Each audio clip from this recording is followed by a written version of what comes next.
Welcome to Gulf Community Church Online. I'm Matthew Evans, the ministry director and pastor here at the Gulf. Our mission at the Gulf is to help people follow Jesus better, because we've discovered that following Jesus makes life better and makes us better at life. If it's your first time with us, you can find out more information at nextatgulf.org. And now let's enjoy this music and message.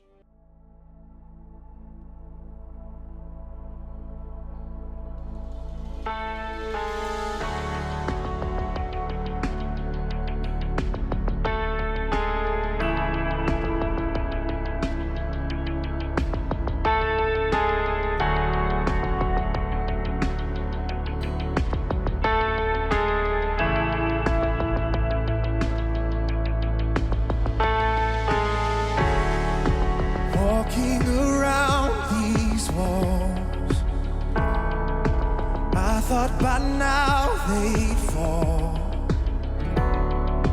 but you have never failed me yet.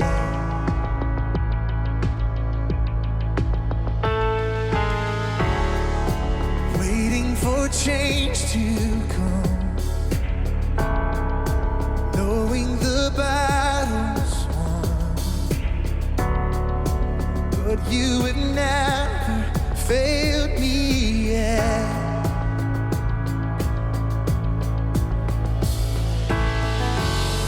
Your promise still stands. Great is your faithfulness, your faithfulness. I'm still in your hands. This is my confidence. You never failed me yet.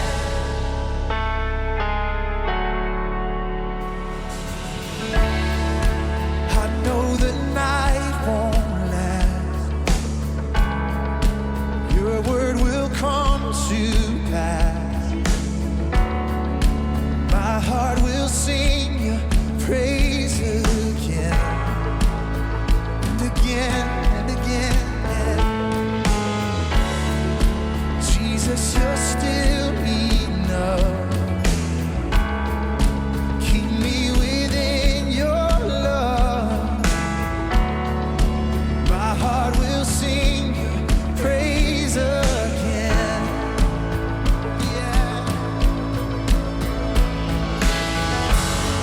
Your promise still stands. Great is your faithfulness, your faithfulness. I'm still in your hands. This is my confidence. You never failed me yet. Your promise still stands. Great is your faithfulness, your faithfulness. I'm still in your hands. This is my confidence. You never failed me yet. You never failed me, no.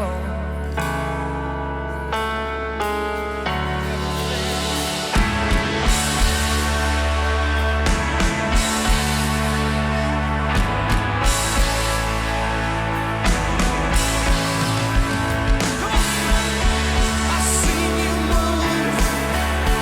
move the mountains, and I believe I'll see you do it again. You made a way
do.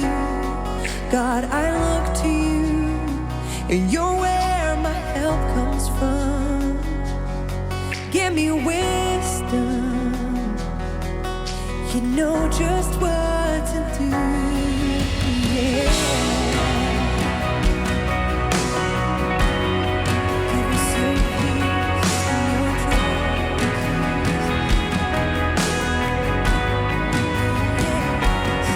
God, I look to you.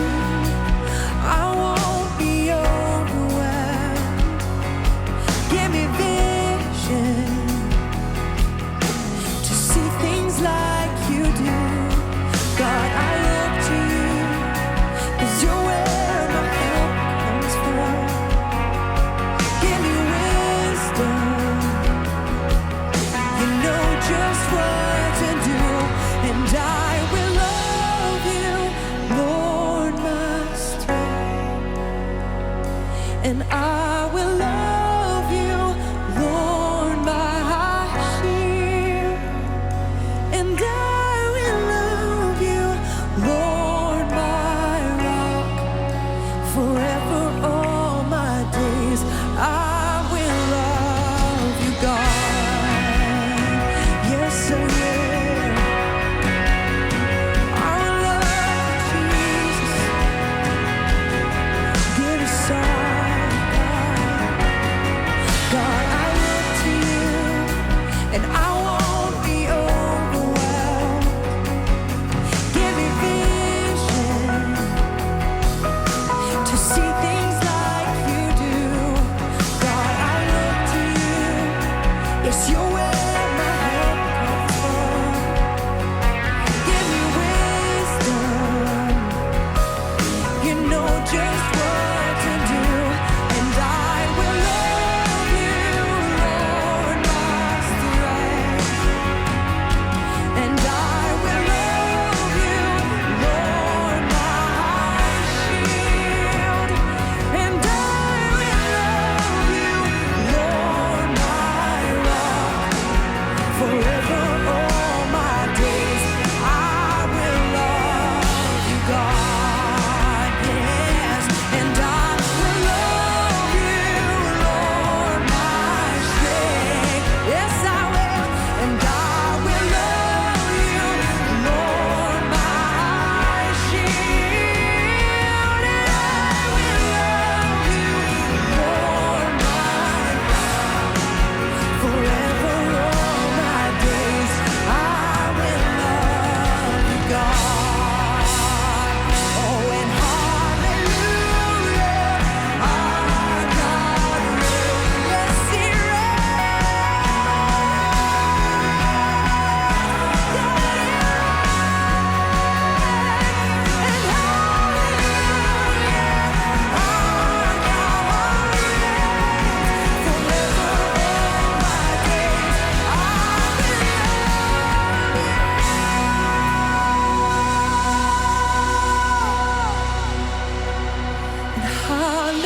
hallelujah, our God reigns. Hallelujah, our God reigns. Oh, and hallelujah, our God reigns. Forever all my days. Hallelujah.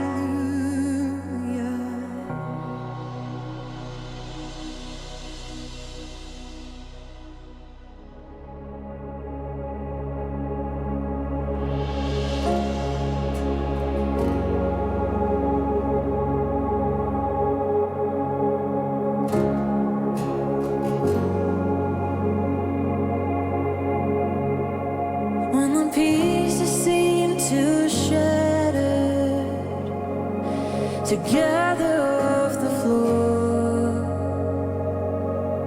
and all that seems to matter is I don't feel you anymore. No, I don't feel you anymore.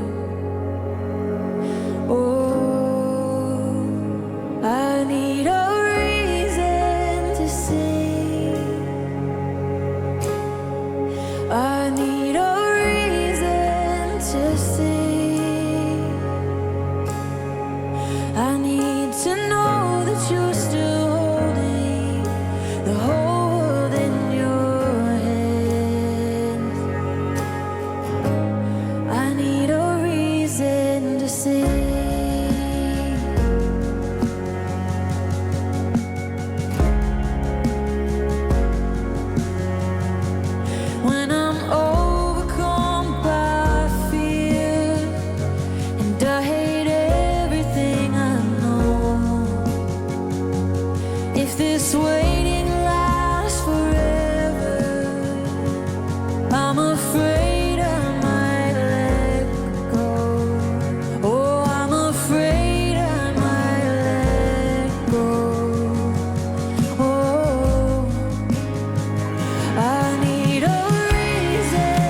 the whole world in your hands. I need a reason to sing.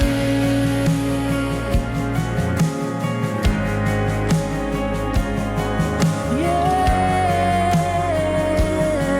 Whoa. Will there be a victory? Will you sing it over me now?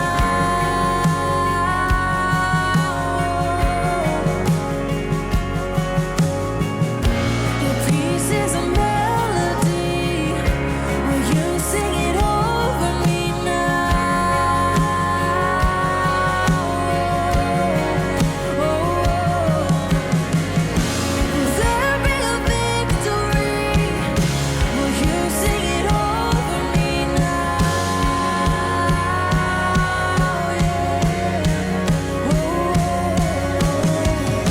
Your peace is the melody.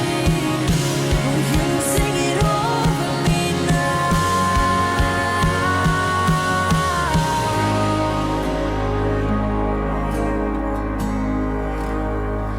I need a reason to sing.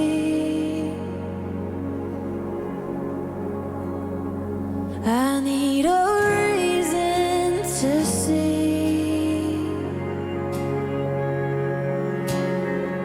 I need to know that you're still holding the whole world in your hands. That is a reason to sing.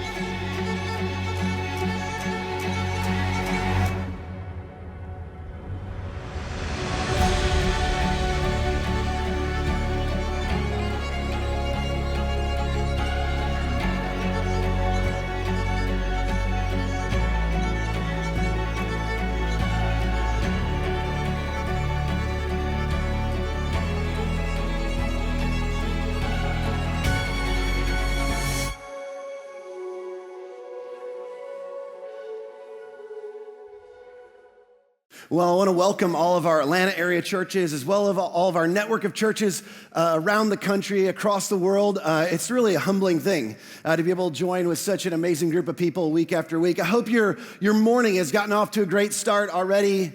We've had a great morning of worship as we're jumping in today, and I'm excited to continue in our current series. I want to begin with a question, and here's the question I want to begin with. Have you ever seen an injustice in the world and you thought to yourself, why doesn't God do something about fill in the blank? Why doesn't God, you see something, you think, why doesn't God do something about that? We usually wonder this when we look around and we see something that seems absurd or it definitely seems not right. Like, why in the world is the only thing our two political parties can agree on is borrowing more money? Like, why is that? Like, I mean, it's crazy. Like, we need to borrow more money so we can pay the interest on the money that we already owe. I mean, it's like, it's absurd, but I'm not just talking about things like that. I'm talking about things that like really seem wrong. Like, that's a first world problem. But like, when you look at in the world and you wonder, like, you think about God's goodness and his mercy, and you think, why would a good, merciful, just God allow natural disasters, pandemic disease, genocide, the tyranny that we see in the Ukraine, and things like of that nature? And maybe they're not just far away things. Maybe in your world, maybe somebody you know, maybe somebody you love has been a victim of injustice. And maybe they're large injustices or small injustices, but you see these things and you're like, where's God in all of that? And one of my huge ones is when I see people getting away with mistreating or abusing children. And I think most of us can agree on that one. It's like, I just wonder, I'm like, okay, God, like, where are you in this? Why would an all-powerful, all-good God, why wouldn't he do something? And our real question is, why doesn't he do something now? Like, I don't want him to wait. Like, it's like, okay, they're gonna get what's coming. I'm not okay with that. Why don't you do something? Could you intervene and do something right now? And the truth is this is the reason many people have a difficult time believing in the God of the Bible. Or a lot of people walk away from, or at least reevaluate their faith, and maybe that's you. Today, we're continuing our series, The Fundamental List. And if you haven't been with us, we've been talking about recovering the essentials of our faith. And the question we're attempting to answer is, what is the bare minimum? What are the core things that you can't be or you can't do without to be a Christian, the way Christian was defined in the first century? Like, we've been asking the question, like, what's essential? What's indispensable? What's central to what we believe if you want to be a follower, not just a believer in Jesus, but what do you have to believe in order to actually be a follower of Jesus and be considered a Christian? What's essential? And then what's peripheral? What's not central? What's sort of debatable? What are the things that are cultural? Maybe the things that are heretical? Maybe the things that are definitely not fundamental that need to be left behind, because there's a lot of people in our world right now that are deconstructing, as Andy said a couple of weeks ago. He said that when what's peripheral or debatable or cultural, when that becomes central, the Christian faith for a lot of people becomes untenable. And it becomes something that it becomes like a burden that's pressed on them that they can't bear anymore. And they're just like, if I have to take on all of those things, because all these things just keep getting layered on to what it is to be a follower of Jesus or to be a Christian, if all those things are getting layered on, I just can't do it anymore. And we want to shed those things and walk away from it. So far in the fundamental list, we have a list of 3 things. We're 3 parts in. Today is part 4. And the very first one, we said, is central to all the other things. In fact, it's a reference point for everything else, and that is that Jesus is God's Son and our King. And interestingly enough, this is the only thing Christians have agreed upon since really the time of Jesus. I mean, a lot of the other things have been debated, but this is central. This is the core essential to our faith, that God sent his Son into the world. And he sent him to be our king, to be our leader, to be our ruler, to be the one that we surrender our lives to and to follow. In part 2, we talked about the fact that Jesus, when he came to illustrate and demonstrate what God's like. And this is really important, because you look around and you hear some stories and you hear people represent God, and you look at Christians in the world and you go, what is God like? And there's lots of representations, but the scripture says, in fact, Jesus said about himself, if you want to know what the Father's like, you look at me, you look at the Son. That was in part 2. And then the last time we were together, Jesus defined sin. Number 3, Jesus defined sin as anything that harms you or others. And Jesus talked a lot about sin. And a lot of times we get accused of sin, or people get shamed or judged. And we're going to talk a little bit about this today for sinning. But Jesus was really specific about his definition of sin. And sin is anything that you do that's harmful to you, which is why he's given us the instruction he has, or harmful to other people. And following the way of Jesus is never going to be harmful to you or to the people around you. Well, a couple of months ago, Andy came to me and he said, hey, listen, I thought it would be fun for you to participate with me in this series. And I was like, I'm in. And he said, great, you take the reality of heaven, hell, and the final judgment. And I was like, that doesn't sound like so much fun to me anymore. Like, I don't know why you thought that was fun. Maybe that's fun for you. Doesn't sound so fun for me, but here we are. And so we're going to go for it. If you're all right with that today. If you're not, too bad. We're going for it anyway. But it's related to this question here. Why doesn't God do something about the injustice in the world, or the things that are not right in the world? And this question, it reveals something that's universal. It's a universal innate desire in all of us, the universal or innate desire for judgment and justice. You've seen this. We've seen this recently in our world. Diverse groups of people are powerfully united, for better or for worse, around things they're convinced are not right. When we see things that are not right in the world, and you can rally people around this. I mean, this is one of the most powerful unifiers in our world. When you see things that are not right, it's easy to get a group of people rallied around that and against things. You've seen this. It's easier to rally people against things than it is even to rally people for things. But where does that come from? Well, why do we care? And isn't it true? And we don't think about this often, but you're an above average audience. So I want to challenge you today. When you see something that's not right, or to know something that's not right, assumes a standard of something that is right. I mean, if you know something is not right, You're simultaneously claiming to know that there's something that is right. You're claiming to know that there's some sort of ideal that this thing that you're judging is falling short of. And whether we agree or disagree on where the ideal is or where it comes from, it doesn't matter. Logical deduction says that we believe that one exists, and that's true for all of us because we all find ourselves judging things at times. And in reality, what we're doing is we're judging something against our version or our view of what the ideal is. And the irony is, this is a popular criticism of God oftentimes.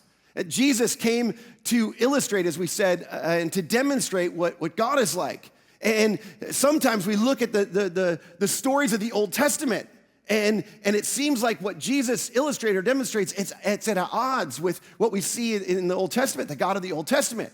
And the reason is because when God actually decides to do something and deliver his justice, we don't like what he does. Or we criticize what he does, or we at least question what he does. And there's so many people who are like, I like Jesus in the New Testament, but I don't really like the God of the Old Testament. And we try to divide these things. I mean, a good example of this is the flood. And some of you don't believe that happened, but the story of the flood is a story that represents God in the Old Testament. And it actually, what it represents in the Old Testament, it represents God's judgment. I always have to think when I write judgment because I want to put an E after the G. Judgment. It represents God's judgment, if you think about this. And God's judgment seems harsh. I mean, is there really only one righteous person in the world? I mean, is Noah the only guy? And is it really necessary? Was it really necessary to flood the world and rid the world of all the other people? I mean, come on. When you think about that, you think, why would a good God do that? But we want God to do something when we see injustice in the world. And the thing is we want him to do something until he does it to us, right? We want God's judgment, but we want it our way.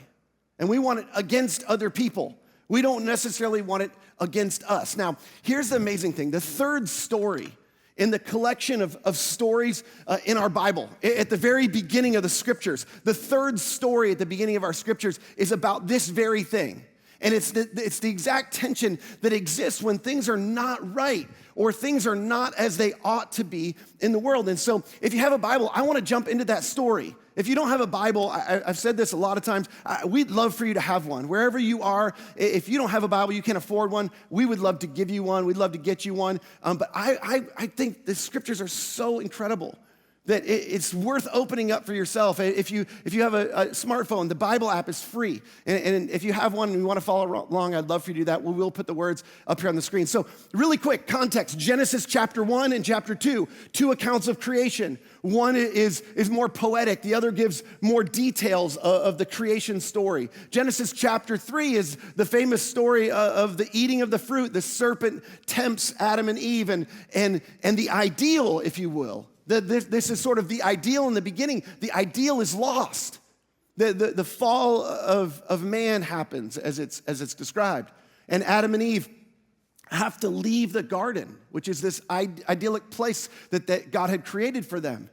And death enters the world, and now sin's entered the world, and things are not completely right, and they leave ashamed and covering up and hiding from each other and from God. And that's just in the 3 chapters into the story. So we get to chapter 4, and we find out that Adam and Eve are starting their family, and they have 2 kids, Cain and Abel. Cain's the older one, Abel's the younger one. Genesis chapter 4. The third story in the Bible, Genesis chapter 4, begins this way. Now, Abel, he kept flocks, and Cain worked the soil. So we find out at the very beginning that Abel's a shepherd, and Cain's a farmer. And both are doing meaningful work. By the way, work is not a curse of the fall. God gave man meaningful work before. He wanted him to fill the earth and subdue it, to rule over it. And so they're both doing meaningful work by design. And Abel is a shepherd, and Cain's a farmer. And in the course of time, Cain brought some of the fruits of the soil as an offering to the Lord. And Abel, he also brought an offering, but he brought the fat portions from some of the firstborn of his flock. So they're both making sacrifices, which is sort of strange at the very beginning, but there's something innate in them that knows that they need to make a sacrifice, which again seems like a little bit of a strange thing, but we all do this, don't we? I want you to think about this. In your life, you make sacrifices all the time. You sacrifice in terms of your time, and you sacrifice in terms of your money. And we offer our talents and we leverage our assets towards other things. And we do this and we try to sacrifice. And when we try to sacrifice, we try to make the right sacrifices, don't we? You think about this, and this is a daily thing. Sometimes we do this consciously, sometimes unconsciously, but you're trying to sacrifice the right things and make the right decisions for the right reasons, sacrificing for the right people at the right time. And you're doing this because you want things to go well for you. You want things to go favorably for you. So we want to prosper. We want to make the right sacrifices so that we can leverage the resources that we have so things that will go well for us. And we see in the story that Abel is making a sacrifice. Now, I don't, you have to kind of read between the lines here, but basically what this means when Abel's giving his first and best to God, he's making God the priority of his life.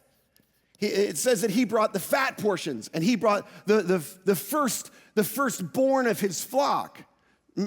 Abel's basically going, my priority, the first and best of mine, I'm going to give first to God. I'm going to see God as the priority of my life. And Cain, he makes a different sacrifice. And what Cain does is he just sacrifices sort of his leftovers. And Cain actually keeps the first and best for himself.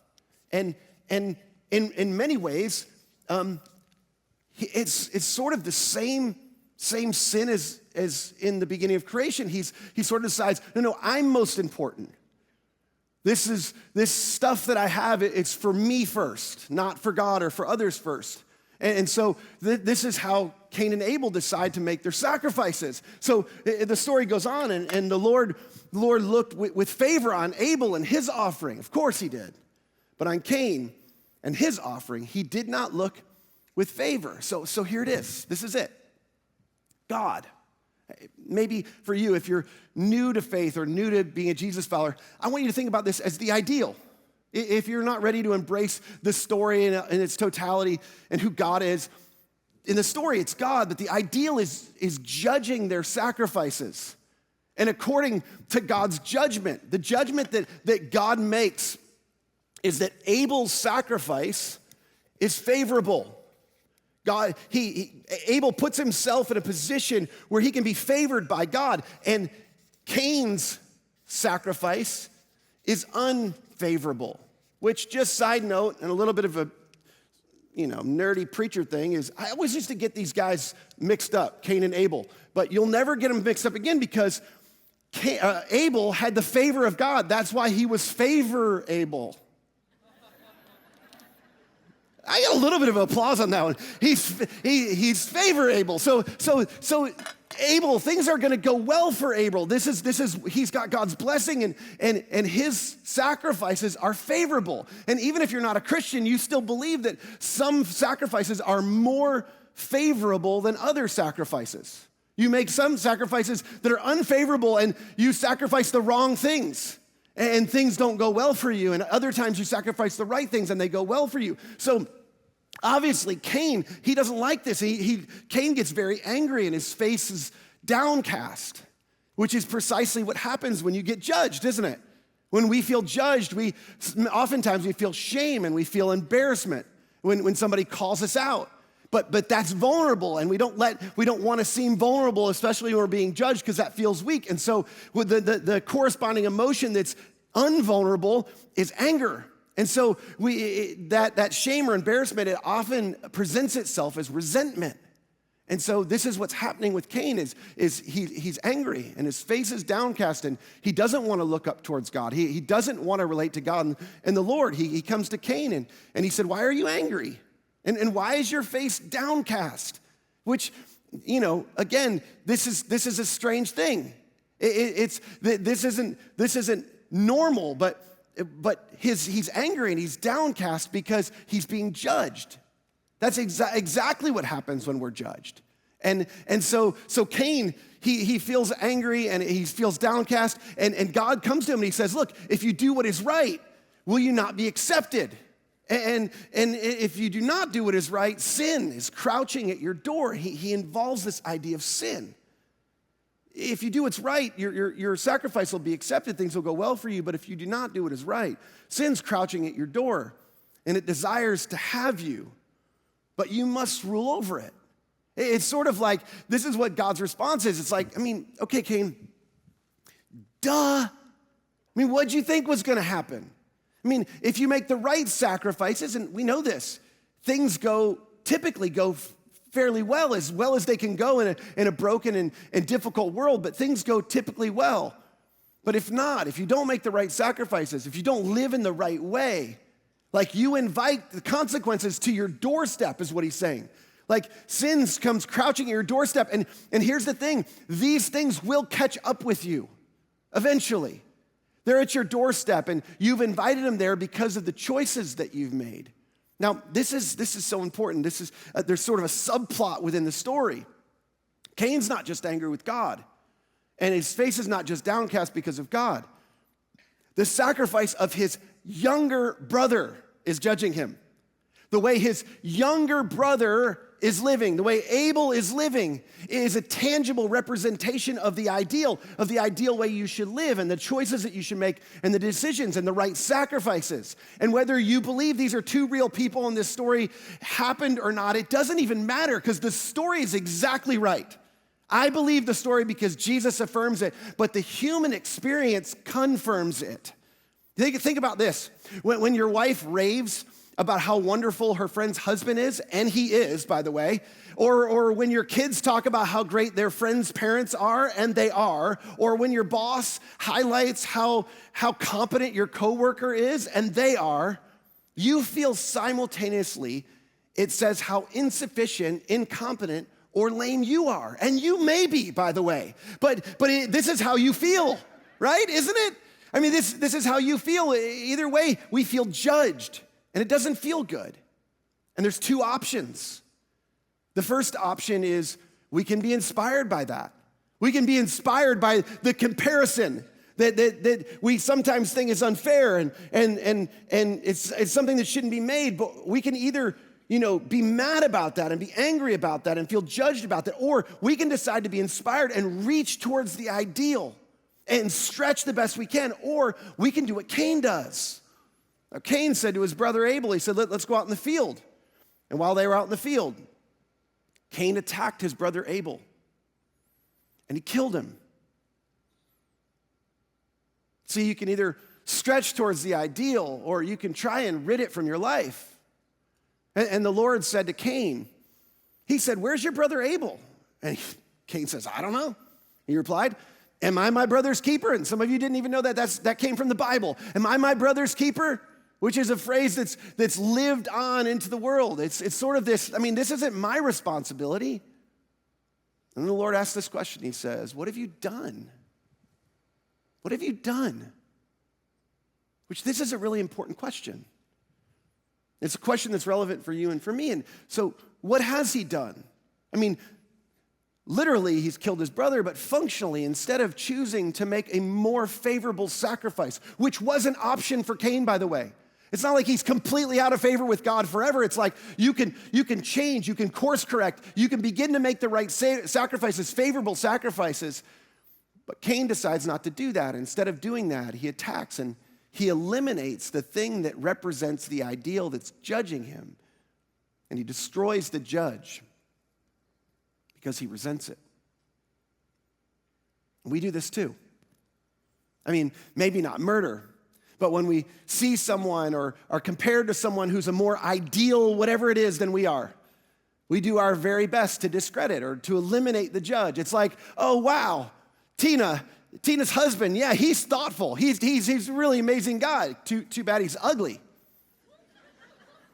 And he doesn't make much money. And have you seen the car he bought for her? It's terrible. And he's a crappy golfer too. Come on, you don't want to be married to Tina's husband. Do you? I think you got it pretty good the way you are. Things are pretty good here, aren't they? This is what we do. And, I sort of ingest, but the truth is it's easier to destroy or to tear down the thing we're being judged against than it is to pursue it, than it is to humble ourselves and stretch toward it and to prioritize it. And If that's all there was to this story, that's more than enough. It's more than enough for us today. But most people don't know what happens next in the story. In fact, most church people who've been around church their whole life, because the second part of the story is not what gets highlighted, but the second part of the story is the most important part of the story. God comes back and he says, listen, your brother's blood, it cries out to me from the ground, that's just a haunting phrase in general. He says, now look, you're under a curse. And you're driven from the ground, which opened its mouth to receive your brother's blood from your hand. And when you work the ground, it will no longer yield its crops for you. And you will be a restless wanderer on earth. Now, as haunting as that language is, I actually read that and I go, wait, what? I think he's letting him go. It seems like Cain's getting away with it. Is anybody with me? Just think about it for a second. He's killed his brother, and he basically just lost his job. That's it. Really? Okay, just all-powerful God. That's how you're going to deal with this situation? Is anybody with me? Maybe I'm the only crazy one. Anybody here, by show of hands, at all of our locations, wherever you are, this is important. Does anybody else think Cain deserves a harsher punishment than losing his job? Anybody with me? Raise your hands real high. Okay, I want you to look around. Raise your hand. Don't keep your hands up. If people don't have their hands up, you should be suspicious of those people. Cain killed his brother, people. But look what Cain says. Cain says to the Lord, my punishment is more than I can bear, which is like what me and my brother used to say to my mom when she would deliver the discipline in our household that did not bother our backside whatsoever because we didn't want judgment from our dad. It's like, oh no, it's more than I can bear because I don't want any more, but this is really not that big a deal. It's like, that's what I would expect him to say. He goes on, today you are driving me from the land and I will be hidden from your presence and I will be a restless wanderer on the earth. And whoever finds me will kill me. Okay, maybe God's a little smarter than I thought he was. And justice will be served. But the Lord said to him, not so. Anyone who kills Cain will suffer vengeance 7 times over by my hand. And then the Lord put a mark on Cain so that no one who found him would kill him. Now, I struggled with this for a long time. I've thought about this for a long time, and I read and I listened to a lot about this. Why would God do that? Why would God protect Cain? And the best I can tell is it's because of God's grace. Yeah, his grace for Cain, but more than that, I think even more, yes, it's extraordinary grace towards Cain, but I think even more than that, it's towards those who would want to take up the cause of Abel. It's Abel's family who would be tempted towards retribution. I want you to think about this for a minute. This is way more relevant for us. Murder or injustice, or when people are discriminated against or people are hurt, it provokes and promotes revenge, doesn't it? It causes us to want to do something to get back at or to avenge the people that we love. And Abel has a family and he has descendants. We know this. And they're going to be tempted to go after Cain. That's natural and that's normal in the broken, fallen world that we live in. But tolerance for retribution, it destroys societies. When anybody and everybody can take justice into their own hands, it destroys people and it destroys society. Playing judge and taking justice into their own hands just makes Abel's family just like Cain. And God doesn't want that for them.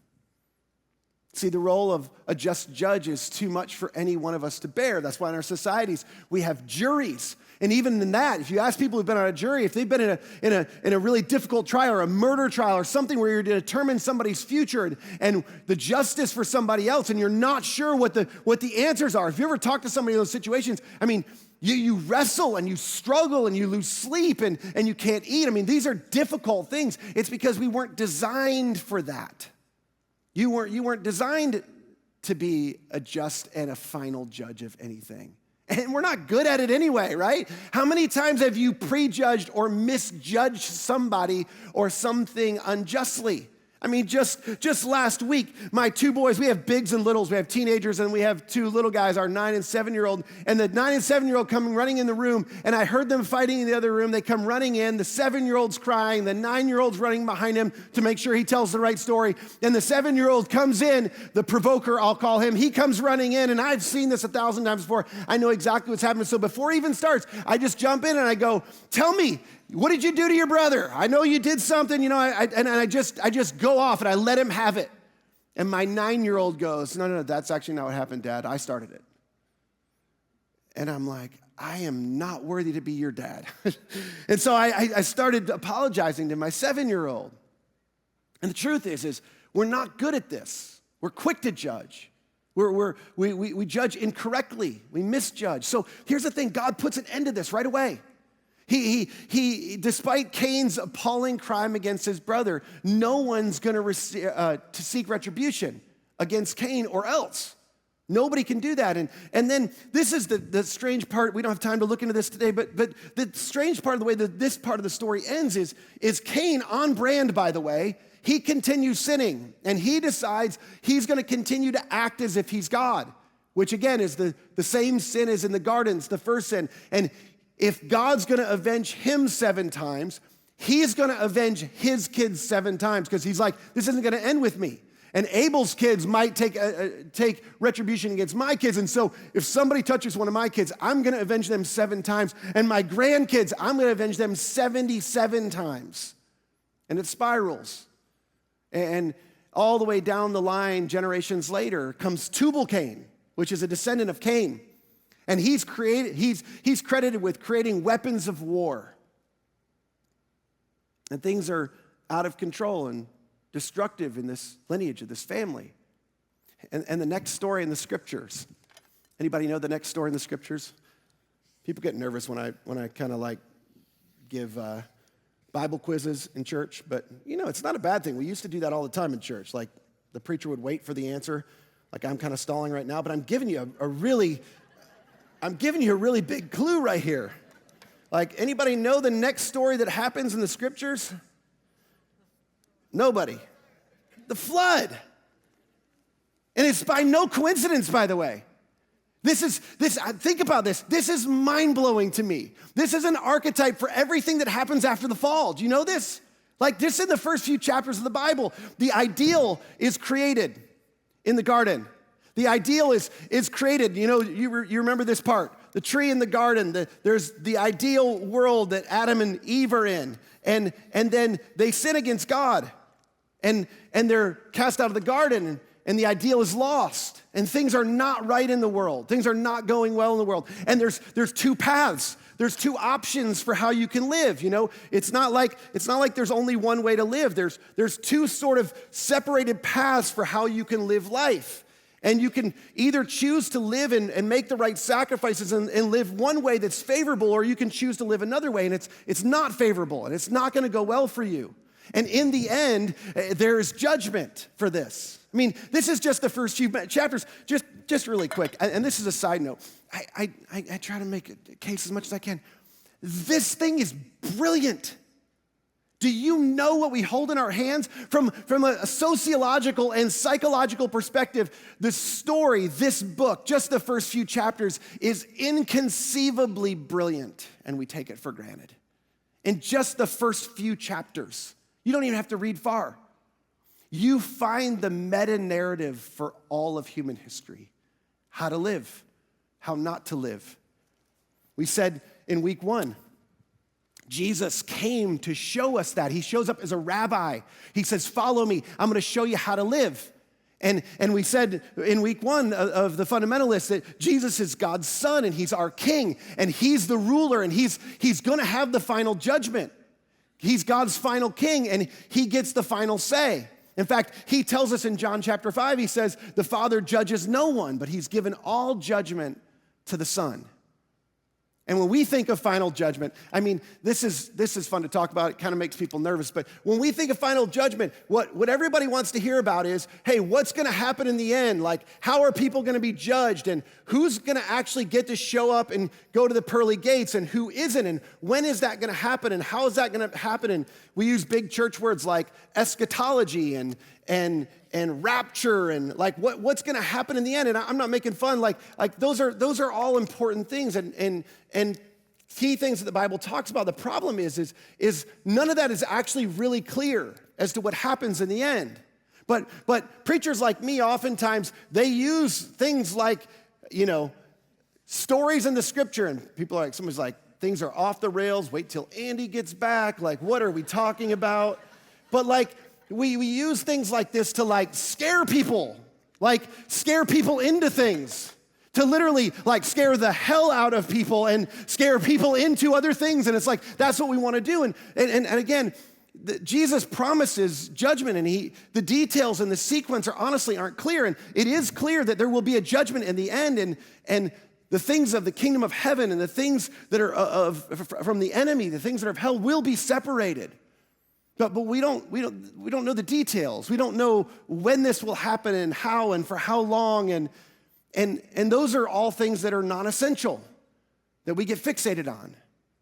Here's what is on the fundamental list. What is on the fundamental list is that Jesus, he promises justice in the end. And he invites us to trust him in the meantime. Jesus promises justice in the end. Justice will be served. All will be made right. And in the meantime, he says, will you trust me? Will you trust me for how to live this life? How the proper way to live out being my follower in this world, in a broken world, the best way, the best possible way for things to go well for you, things to go favorably for you. And we're to live in light of this promise. You see, this same temptation that existed with the first humans, this is going to be one of my most fun drawings. It's going to be a hard one, but the same temptation that existed in the beginning still exists in the world.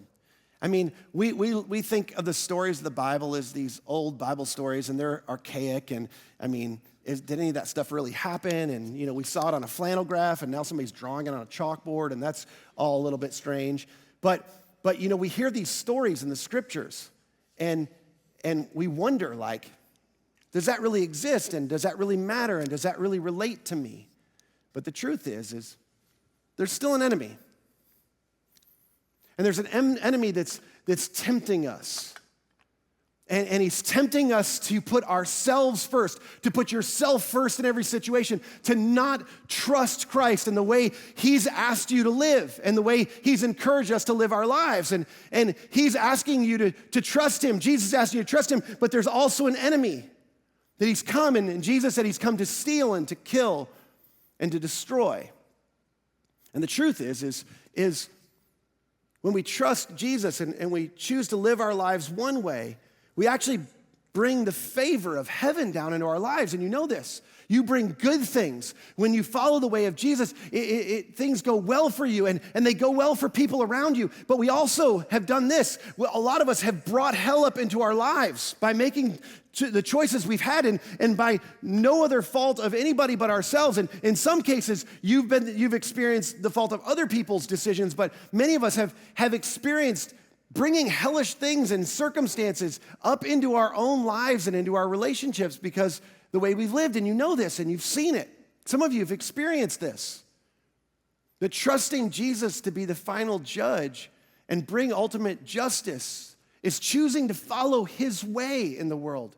Choosing to follow the way he taught us to live. And in fact, Jesus taught us all sorts of things. He taught us not to return evil for evil. He taught us to turn the other cheek. He taught us to be generous. He taught us to go the extra mile, to love our enemies, to pray for those who persecute us, to put others first, to live for later as if we really believe that he's going to bring justice and that there is eternal ideal waiting for us one day. See, trusting him to bring justice to all things is not doing nothing. There's all sorts of things he's taught us about how to live our lives.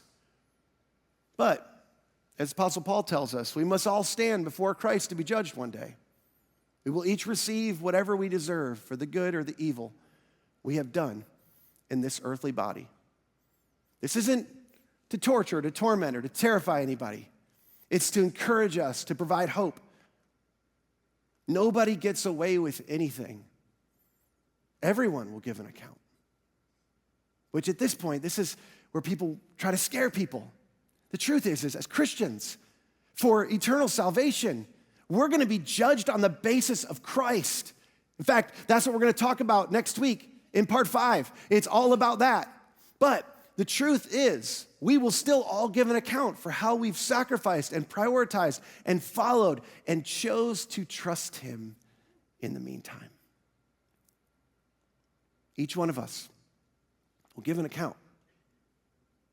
Recently, I went through a really difficult thing, and it wasn't, very public. It's actually a really personal thing, and I had a friend, I had a good friend that I trusted, and I, years ago, invited him into a circle of friends, and it's a circle of friends with people that I trust, and we share things with, and in that group, we have meaningful discussions about how to lead church, a group of pastors, and this friend decided to betray the confidence of the group, particularly to betray me, because I invited him into the group. And it cost another friend of mine significantly. Like all sorts of terrible things were said about this person. And I was mad because I feel like, hey, I brought you into this group and now your decisions are hurting somebody I care about and somebody I love. And it consumed me for weeks. Some of you have experienced things like this. In fact, it bothered me more than the person that he targeted. It just consumed me. I actually, full confession, I didn't plan to tell you this, but I drafted several posts. I was ready to go public. I was gonna go after this person, and I got enough followers, people are gonna know. I'm gonna take this on. And then I was reminded, he's gonna give an account.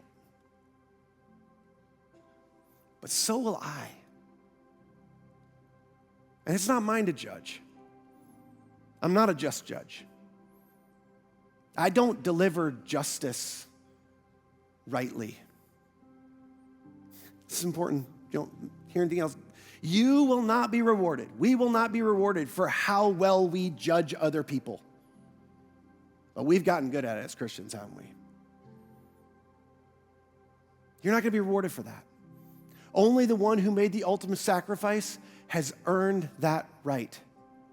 You see, when God's final king came into the world and he decided to come and deliver his justice, which is extraordinary. He came into the world and he said he came to serve. And he came into the world, he said, I'm a shepherd and I'm the good shepherd. And instead of exacting his justice, he delayed it. He chose to delay his justice. And he delayed his justice so that everyone who hadn't lived properly, who hadn't made the right sacrifices, who hadn't made the right decisions, who hadn't lived perfectly, who hadn't experienced the things of heaven that could go well for them and favorably for them in life, that have pulled hell up into their lives, those people would have the opportunity to turn to him and receive his sacrifice. And he called himself the Good Shepherd who came to lay his life down for his sheep. And in doing so, he earned the right to be trusted. Fundamentalist number 4, Jesus promised justice in the end, and he invites us to trust him in the meantime. Let me pray for you. God, I just pray that we get this one. Oh man, we need this so bad. We need to remember this.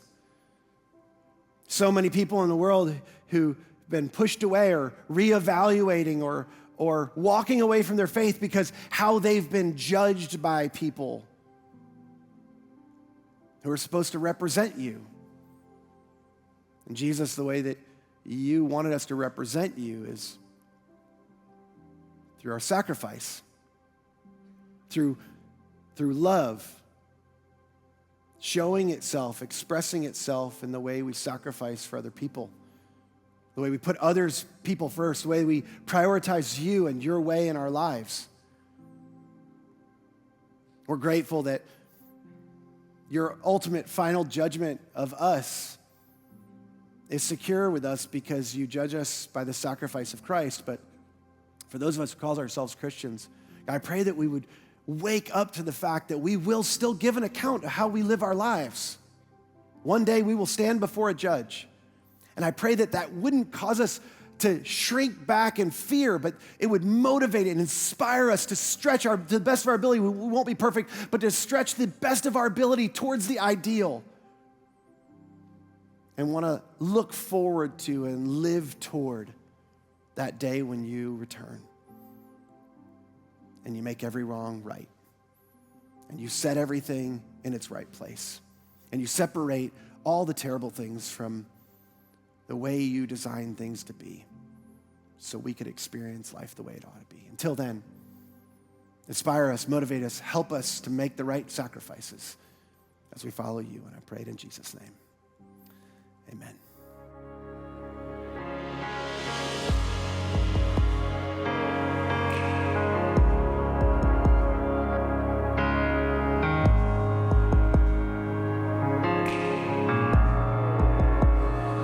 You are here, moving in our midst. I worship you. I worship you. You are here, working in this place. I worship you. I worship you. You are here, moving in our midst. I worship you. I worship you. You are here, working in this place. I worship you. I worship you. You are Waymaker, miracle worker, promise keeper, light in the darkness. My God, that is who you are. Waymaker, miracle worker, promise keeper, light in the darkness. My God, that is who you are. You are here, touching every heart. I worship you. I worship you. You are here, healing every heart. I worship you. I worship you. You are here, turning lives around. I worship you. I worship you. You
miracle work, promise keep, light in the darkness. My God, that is who you are. Waymaker, miracle worker, promise keeper, light in the darkness. My God, that is who you are.